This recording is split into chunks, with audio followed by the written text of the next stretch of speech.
Lewapda polisiýa we howpsuzlyk gullukları islam däpdi surlaryny berjä edýän raýatlary izarlamak, olary mejburi alkogol içirmek, şeýle-de taqqal goýberen adamlaryň taqqallaryny tirdirmek çärelerini ýeni güýçlendirýärler.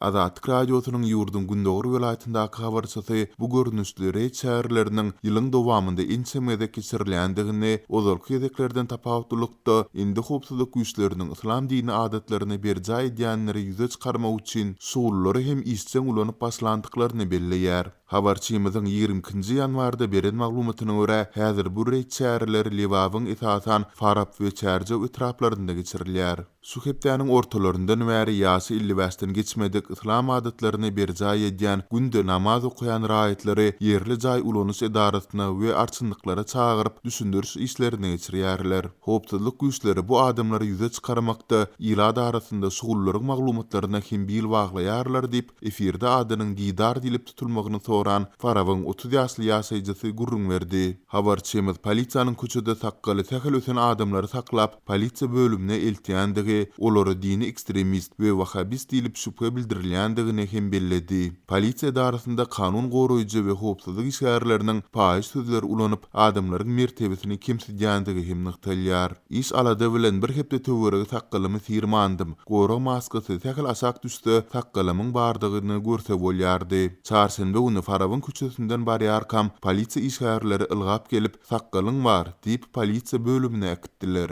Dini däpdi surlary berjä edip etmeýändigim, arak içip içmeýändigim bilen gyzyklandylar. 2 saat çemesi sorag etdiler diýip didar başdan geçirenlerini Azatlyň habarçysyna gurrun berdi. Ol sözüni dowam etdirip, tanışlarymyň arasynda dini adatlary berjä edýänler bilen gyzyklandylar. Men beýle tanışlarymyň ýokdugyny aýtdym. Polisiýa çala ösen sakgaly ýüzümiň pasportdaky suratyma gabat gelmeýändigini öňe sürüp, elime päki berip sakgalymy sirdirtdi. Soňra da wahhabist bolmaýan bolsaň iç diýip arak içirtdiler we sebäbini düşündirmezden, hiç kili kwitansiýa doldurmazdan 50 manat möçberinde jerime töletdiler. Şol gün polisiýa bölüminde meniň ýaly ýene 10 töwerege adam bardy diýip didar sözüne uçdy. Mundan başga da habarçymyz geçen anny güni Farabda 10 töwerege adamyň bir öýde jemlenip juma namazyny okuyan pursady polisiýanyň kurtap girip olaryň ählisini tutuk edendigini hem anyklamagy başardy. Ýatlatsak ýurtda koronawirusyň 2 hadisasynyň hem ýokdugyny öňe sürýän türkmen häkimetleri beýlik çäklendirmeleri bilen birlikde mesçitleri hem ýapypdylar.